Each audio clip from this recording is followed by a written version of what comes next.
right, I'm back with another This Week at Tassi. I missed last week because I was on vacation, but now I am back to cover some of the bigger stories of the week. A few of these I didn't cover for once. Was focused a lot on TV this week with Daredevil and Severance and all this stuff.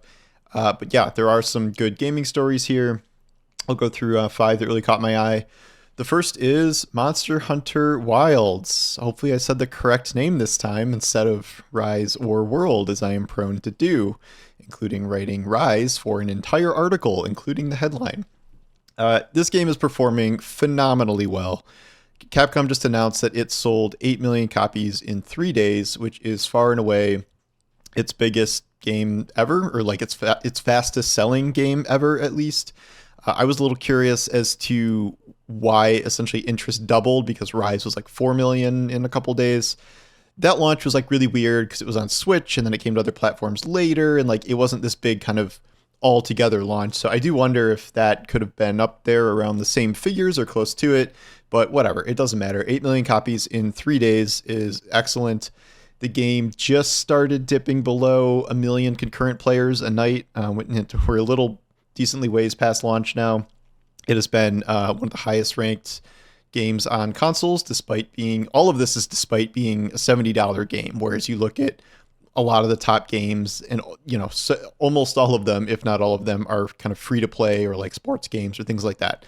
So really impressive achievement, and it reviewed really well. It got a 90 Metascore, and that puts it in, I would say, Game of the Year contention. Really anything that's a big release and 90 plus is probably going to be in the Game of the Year conversation, at least.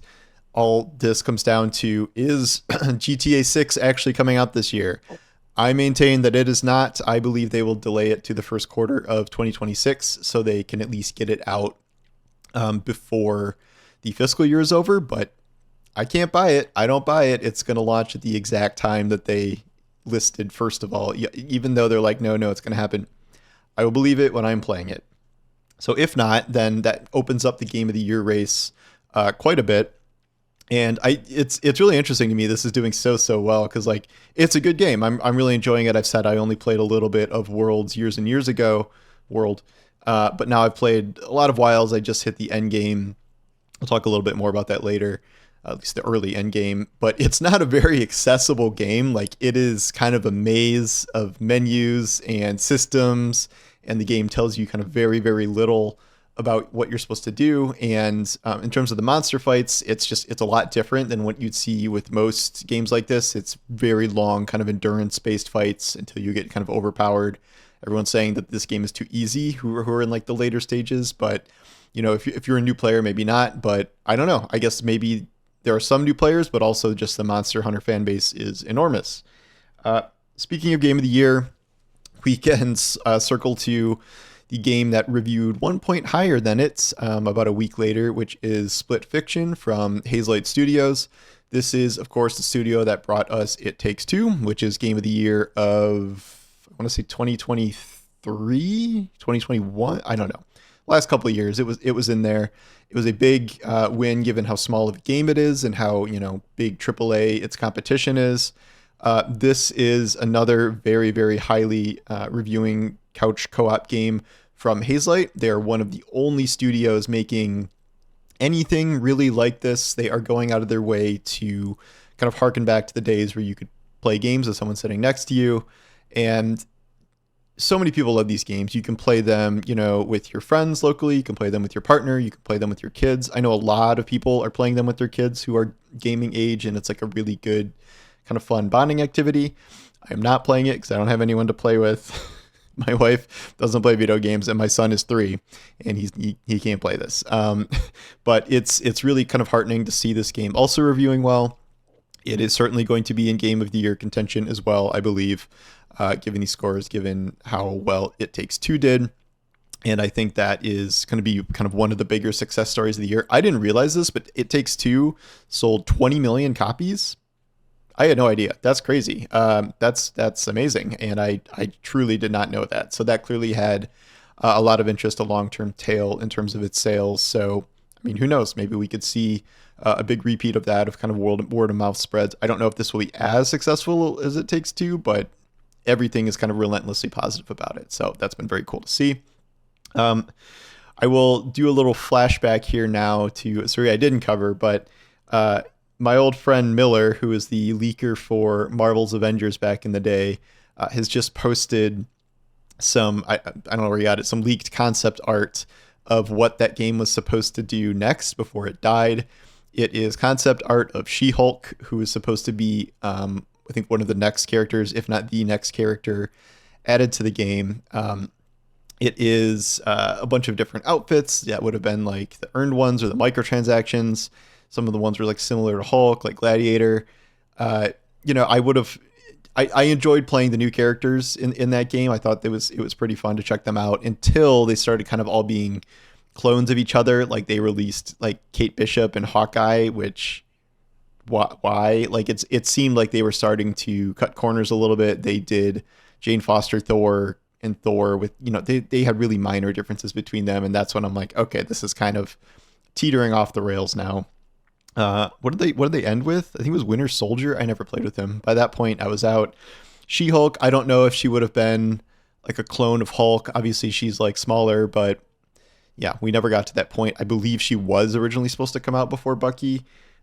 Their whole schedule got totally screwed up. They were supposed to do a Kree expansion with Captain Marvel as their next big thing. It all died. This design does remind me how, I don't even think this word was invented back then, but how sauceless these designs for this game were. Like it wasn't good. It was like this blend between realism and like animation that didn't really work. It's why the first trailer and like everyone, it's like the MCU characters, but everyone looks and sounds a little different. It was like a little Uncanny Valley-ish. And now we have, Marvel Rivals as a comparison point, which is awesome stylization of these characters. I don't know if Marvel Rivals is going to get She-Hulk anytime soon. It feels like they should, because it seems like they need another tank, and there's a lot of leaked characters. I'm just not sure who would be tanks there, but there's like 16 leaked characters, and she's not in that list, so who knows when we'll see her again. There was a recent leak about Avengers Doomsday that showed She-Hulk showing up in that with Hulk. That would be really interesting. She-Hulk got the shaft with her show, which was rushed with CGI, and I think it was way overly hated as a Disney Plus production, but that's a whole other thing. So yeah, that's some piece of lost media there, and I put it up on the screen here. One more thing is some Starfield updates in terms of, I did not really see this coming, but Starfield answered a tweet asking about what's next for the game, which I sort of forgot anything was supposed to be next about the game, but the tweet says, "We know you're eager for an update, and we truly appreciate your passion for Starfield. The team has been hard at work, and while we're not ready to share specific details yet, we have a lot of exciting things planned for the game this year that we can't wait to talk about when the time is right. We're always listening and taking your feedback to heart. Thanks for being a part of this journey with us." So I believe the plan here was like they were supposed to be doing almost like annual expansions for Starfield in between kind of smaller updates. It felt like the idea here is kind of No Man's Sky, where they just, keep adding stuff to the game, albeit things like expansions are paid. I don't like this really. This doesn't really seem like a good idea. As you may know, I gave Starfield a really high score. It is one of the scores that I actually regret at this point, and the further away from the game, I'm just like, I don't know. I was in some sort of daze. I would have scored it lower than I did, but I did what I did at the time. Probably better than trashing a game and be like, actually, that was good. In this case, I didn't like the last expansion at all. I didn't like Shattered Space. I didn't think it was well done. It wasn't really engaging on any front, and I played it for a couple hours and then promptly forgot about it, even though like there were some new systems added with like a vehicle. Well, that was added before that. There wasn't really much there, and I was looking at this, and you can't judge single player games ongoing player counts. Well, you can if there was a big expansion that was supposed to bring people back. And, it was averaging 9, 10,000, 14,000-ish players a day back then. This is last September. And then when the expansion launched, it went up to 21,700. Not a big spike. usually if you get a really high quality expansion that everyone's really hyped about, it will, you're not going to get launch numbers, but it will show up with a significant spike. We see this with Destiny, obviously. We saw this with Cyberpunk, Phantom Liberty. This was like kind of barely a blip. And now after that, obviously, the more time goes on, the peak for the last 24 hours on Steam was 3,700 players. Obviously, Starfield is on Game Pass, so there are more players there, presumably, but this does not, even now that they introduce mods and things, and you can make custom quests and like all this stuff, it has not really boosted the game into something that feels like it's worth long-term significant investment. And this is also a company which announced Elder Scrolls 6-7 years ago, and we have no real indication of when that is actually coming. We have no real previews for it in any sense. It seems at least until 2027.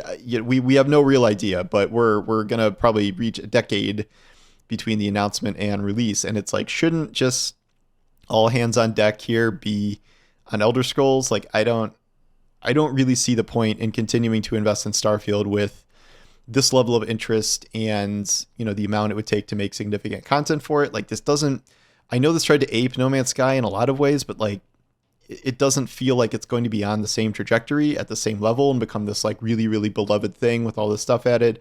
First, No Man's Sky was being worked on entirely by the Hello Game Studio, and it's still worked on. Second, everything they added was free, and everything they added was like really interesting, where they totally transformed the biomes of these planets into like really lush, interesting things. They dramatically expanded like ships and vehicles and base building and all these different systems, where Starfield is just, they're not really coming close to doing that. It's like, here's a car. And that was like the first update, No Man's Sky ever did. And it's just, I don't think it's going to be able to continue on that trajectory, especially if everyone's supposed to be working on Elder Scrolls. So we'll see what they say. I will be curious if they actually develop another full expansion where, if the last one spiked at 21,000 players, what's this one going to be? Going from 3,700 to 11,000. Like, I don't know. Maybe there's a much bigger Xbox player base than I thought, but I don't have the charts in front of me. But I don't think it's a top played game there anymore. It just seems weird to like fully invest in this the way that they are apparently doing, and at least some extent. I don't know, maybe not fully, but you know what I mean. So, yeah, we'll see. I mean, I guess I'll play it, but I don't think it's a terribly good idea. Last thing, I will circle around to Destiny. The big thing announced this week was a new dungeon event, which is kind of unlike anything they've ever done. It's a little bit like Pantheon, where it's kind of focusing on old, that was focusing on like older raids. This is focusing on older dungeons. It's really interesting because it serves as both like a super noob friendly event, but also something that's meant to challenge, the top level players in the game with all these different ranges of dungeon difficulty. They're full on going like, here's a dungeon tutorial, you can't fail, here are waypoints, here are tooltips, this is what you're supposed to do. I think that's great. Like, I don't see why anyone would protest against that. A lot of people, I think, have never played a dungeon, probably more than raids, but I think Bungie really wants people to hop more on that train. I would say cynically that this is a plan to sell dungeon passes, except they're not going to sell dungeon passes anymore, and there's only one dungeon a year in the Frontiers era, one raid a year, one dungeon a year. They've been pretty clear about that. It does seem like an interesting event, and I really like what they're doing with the loot rewards, where they're bringing back a good amount of weapons. I think like 12 weapons, 4 from each dungeon, and transforming them with new perks, new visuals. They're doing shiny versions, they're doing focusing. And I believe this is a really important step forward in terms of making dungeons not the worst absolute goddamn loot farm in the game. So bad. Like, you can say what you want, like crafting versus RNG, and like there's different cases for both. But RNG, the point with RNG is people are like, well, I don't want to grind a dungeon encounter 50 times to get the role I want. No, that sucks. That fully sucks. And like when I talk about RNG, I'm talking about like how Nether gives you weapons or double perks and things like that. I'm not talking about completing one dungeon encounter for a 1 in 6 chance at the gun you want, and a bazillion whatever chance on top of that to get the exact 2 perks you want. It's garbage. It's a terrible system that needs fixing in many ways. Focusing is the first real step in that direction. I don't know if that's enough per se, but that is certainly something I hope to see expand to all dungeons at some point in the future here, and maybe this is sort of a test run for that. So that's kind of the biggest 5 stories of the week that I wanted to cover. I am playing Monster Hunter Wilds. I did a video about that this week. I completed the campaign in, I think it says 20 hours, but I think some of that was AFK, so it's probably like 16, 17 hours. And now I am reaching high rank hunts. It is sort of still the story campaign because there are still story missions. It's just not the main campaign, like credits rolled already there, and now you're just trying to increase your hunter rank and fight these higher level monsters, and it gets a lot more kind of hard and complicated in terms of building out your character more. I'm still engaged with it. I'm rocking sword and shield, and I'm having a good time. The end game, there are a lot of complaints from players who are way ahead of me that it gets too easy, and the only thing worth farming is like one monster, and like everything else is pointless. So we'll see if Capcom does anything to balance that out. I know they add more monsters in time, but I think right now they need to focus on like the technical aspects and optimization. I covered a new mod this week that makes the game less muddy looking, I guess. It's certainly helpful in that regard. But yeah, I'm enjoying it. Assassin's Creed Shadows comes out in like 2 weeks. I didn't ask for a review copy. I don't know. Like, unless it's like crazy amazing, I'm not sure if I'm gonna devote much time to it, but I got to think about it. I probably won't still be playing Monster Hunter by then, given that's decently far away, but I don't know. We'll see. I'll cover that a different day. So anyway, thanks for watching, and I'll talk to you soon. Take care.